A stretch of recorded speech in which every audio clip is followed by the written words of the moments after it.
Bismillahirrahmanirrahim. Assalamualaikum warahmatullahi wabarakatuh. Alhamdulillah wa syukurillah. Asyhadu an la ilaha illallah wahdahu la syarikalah wa asyhadu anna Muhammadan abduhu wa rasuluhu la nabiyya ba'dah. Allahumma sholli ala sayyidina Muhammad wa ala ali sayyidina Muhammad. Fa aqulu rabbi ishrah li sadri wa yassir li amri wa hlul 'uqdatam min lisani yafqahu qawli.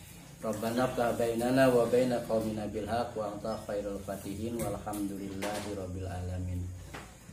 Hadirin sekalian, berjumpa kembali dalam kajian kitab Tanqihul Qaul Babul Hadis.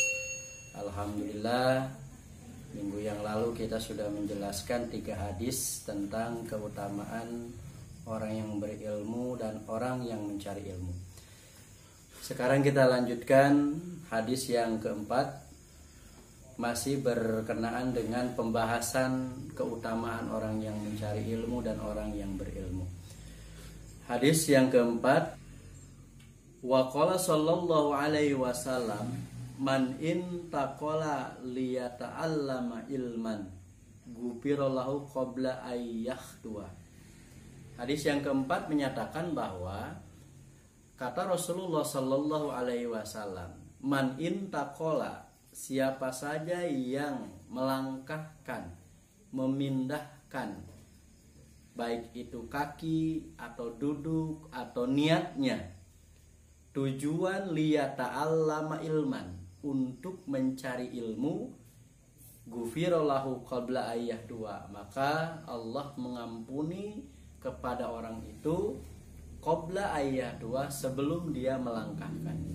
Jadi artinya kata Rasulullah sallallahu alaihi wasallam, hanya dengan niat saja untuk mencari ilmu, tetapi dia tidak sampai melangkahkan. Tetapi di sini orang yang melangkahkan, maka dia itu akan diampuni dosanya sebelum dia melangkahkan. Jadi dengan kata lain, kita niatnya untuk mencari ilmu tapi sampai tidak bisa melaksanakan atau datang hadir kepada majelis taklim, maka tetap keutamaannya adalah diampuni oleh Allah selama dia niatnya untuk kebaikan. Berbeda dengan niat untuk keburukan. Ini kalau niat keburukan, dia tidak akan pernah diberikan pahala kalau dia tidak melangkah untuk keburukan. Tetapi kalau untuk tujuan kebenaran, tujuan untuk mencari ilmu, sebelum melangkahnya pun Allah sudah mengampuni dosa-dosanya, yaitu dosa-dosa kecil. Hadis yang selanjutnya, kata Rasulullah sallallahu alaihi wasallam, akrimu ulama fa innahum indallahi kuramaun mukramun. Di sini kita dituntut oleh Rasulullah sallallahu alaihi wasallam bahwa kita selaku orang yang menimba ilmu diperintahkan oleh Rasulullah akrimu, untuk memuliakan al ulama, para ulama. Muliakanlah oleh kalian semua al ulama, para ulama, orang-orang yang berilmu. Apa sebabnya kita diperintahkan untuk memuliakan para ulama atau orang-orang yang berilmu? Fa innahum indallahi kuramaun. Karena sesungguhnya mereka para alim ulama itu menurut Allah adalah sangat mulia dan bahkan mukramun yang dimuliakan oleh Allah. Ini luar biasa sekali.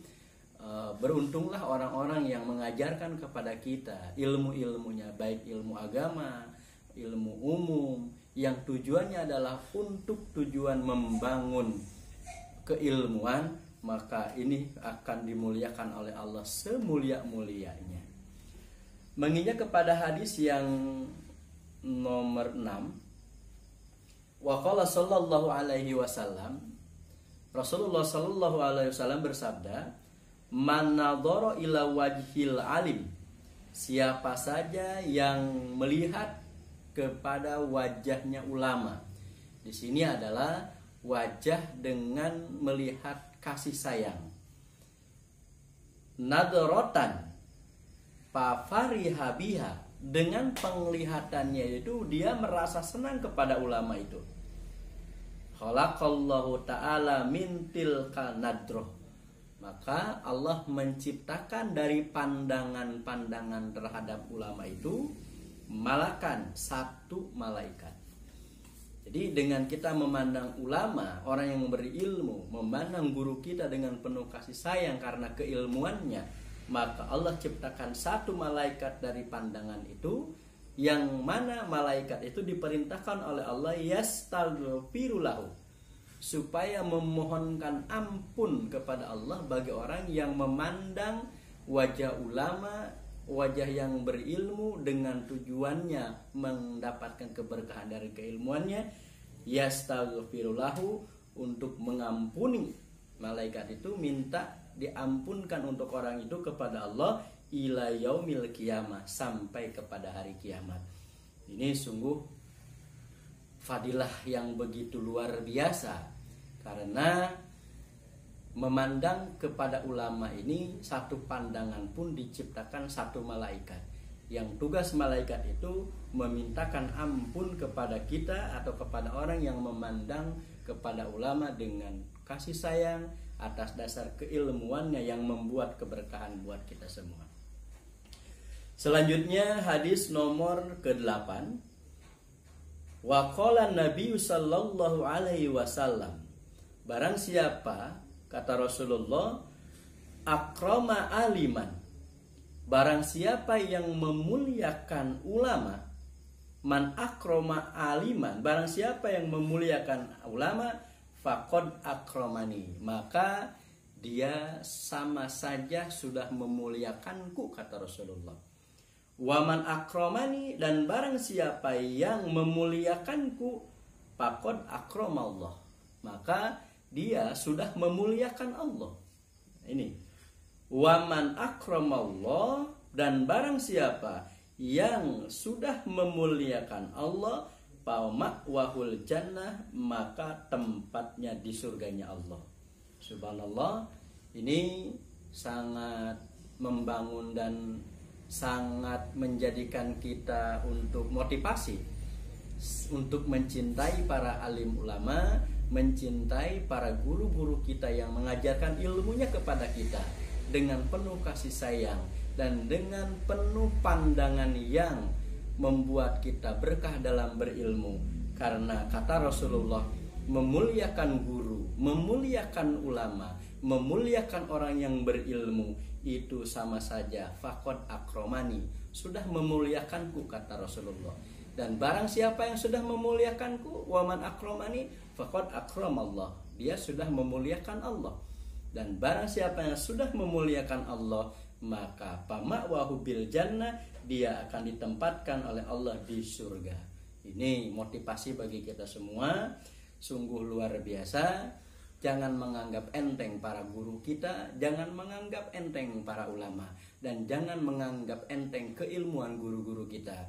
Karena guru kita mengajarkannya ilmu kepada kita dengan ikhlas, sehingga keberkahan akan datang kepada kita ketika kita memuliakan para guru kita dan memuliakan para ulama kita.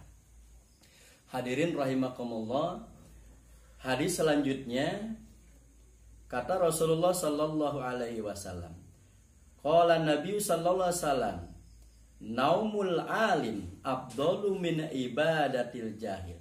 Wah, ini hadis yang selanjutnya ini keutamaan orang yang berilmu yang sungguh luar biasa. Tadi menurut Allah orang yang berilmu sudah mulia. Menurut Rasul orang yang berilmu sudah disamakan dengan Rasulullah. Orang yang memuliakan Rasulullah sudah dianggap sama memuliakan Allah.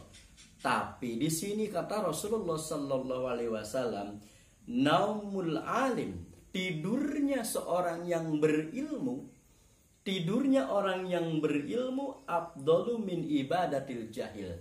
Itu keutamaannya lebih tinggi, lebih utama daripada ibadahnya orang yang bodoh tapi tidak pakai ilmu. Jadi orang yang beribadah dengan ilmunya, sholat dengan melaksanakan rukun sholatnya, sholat dengan mengingat makruh-makruh sholatnya, sholat ketika melaksanakan sunnah-sunnah sholatnya, ketika sholat bacaan-bacaannya itu dengan benar, karena dengan ilmu, tidurnya saja itu sudah mulia daripada orang yang beribadah tapi tidak dengan menggunakan ilmu.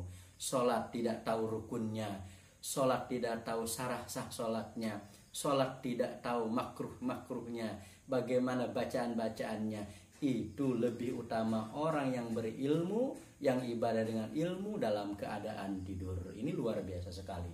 Karena saking mulianya orang yang berilmu, diibaratkan tidurnya pun itu lebih utama dari orang yang beribadah tapi tidak menggunakan ilmu. Hadirin rahimakumullah, hadis selanjutnya kata Rasulullah sallallahu alaihi wasallam di hadis selanjutnya, qala Nabi sallallahu alaihi wasallam, man ta'allama baban minal ilmi, siapa saja yang mencari ilmu, ikut mengaji, hadir di pengajian meskipun hanya satu bab, maka ketika dari hasil belajarnya itu ya'malu bihi aulam ya'mal, ketika sudah selesai dari mencari ilmu, ya'malu bihi, apakah ilmunya itu diamalkan, aulam ya'mal, atau tidak diamalkan pada saat itu, maka kana afdalu min ayyusolliya al farokaatin tatawuan, ini keutamaannya lebih utama daripada orang yang sholat sunnah 1000 rakaat. Ini luar biasa sekali. Belajar ilmu satu bab belum diamalkan dan bahkan tidak sempat untuk diamalkan, keutamaannya ini lebih utama daripada orang yang sholat sunnah jumlahnya 1000 rakaat. Tidak terbayang oleh kita bagaimana sholat sunnah 1000 rakaat. Kita akan merasa pegal, bahkan kita tidak akan merasa nyaman. Tetapi hanya dengan kita belajar, berilmu, ingin mencari ilmu satu bab saja tanpa diamalkan dan diamalkan, itu utama lagi daripada orang yang sholat sunnah 1000 rakaat. Sangatlah luar biasa sekali para hadirin semuanya, karena inilah keutamaan-keutamaan orang yang berilmu dan orang-orang yang mencari ilmu. Hadis selanjutnya para hadirin semuanya, qala Nabi sallallahu alaihi wasallam, man zaro aliman. Ini motivasi juga bagi kita. Man zaro aliman paka'an nama zaroni, wa man sofaha aliman paka'an nama sofahani, wa man jalasa aliman paka'an nama jalasani fid dunya, wa man jalasani fid dunya ajlasat humai yaumal qiyamah. Hadirin rahimakumullah, hadis terakhir dari keutamaan orang yang mencari ilmu dan orang yang berilmu. Kata Rasulullah sallallahu alaihi wasallam, man zaro aliman, siapa saja yang mengunjungi orang yang punya ilmu, siapa saja yang mengunjungi guru-guru kita, para ulama, kiai-kiai, yang kita kunjungi dengan ikhlas, pakaan nama zaroni, maka kata Rasulullah, dia sudah sama dengan mengunjungiku, dia sudah sama dengan ziarah kepadaku. Waman sofaha aliman, dan bahkan barang siapa yang bersalaman dengan guru, bersalaman dengan ulama, pakaan nama sofahani, maka kata Rasulullah, dia sudah sama dengan bersalaman padaku. Atau waman jalasa aliman, barang siapa yang selalu berkecimpung, barang siapa yang bergaul dengan orang-orang yang berilmu, pakaan nama jalasani fid dunya, orang itu sudah sama dengan aku ketika berkecimpung dan bergaul denganku di alam dunia.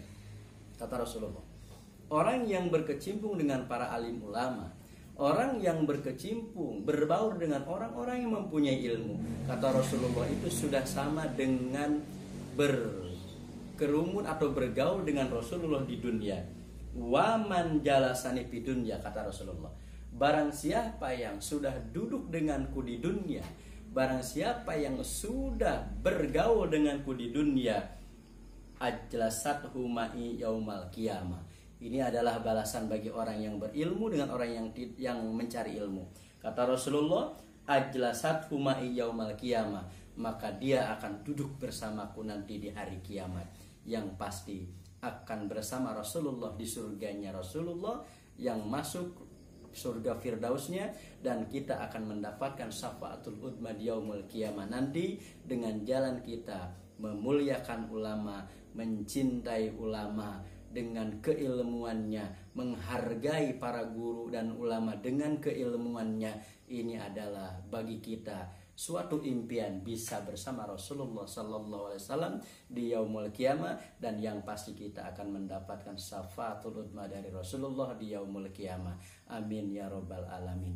Hadirin rahimakumullah, alhamdulillah pembahasan bab 1 dalam kitab Tanbihul Qaos sudah selesai. Fa insyaallah nanti kita akan bertemu kembali dalam pembahasan bab selanjutnya.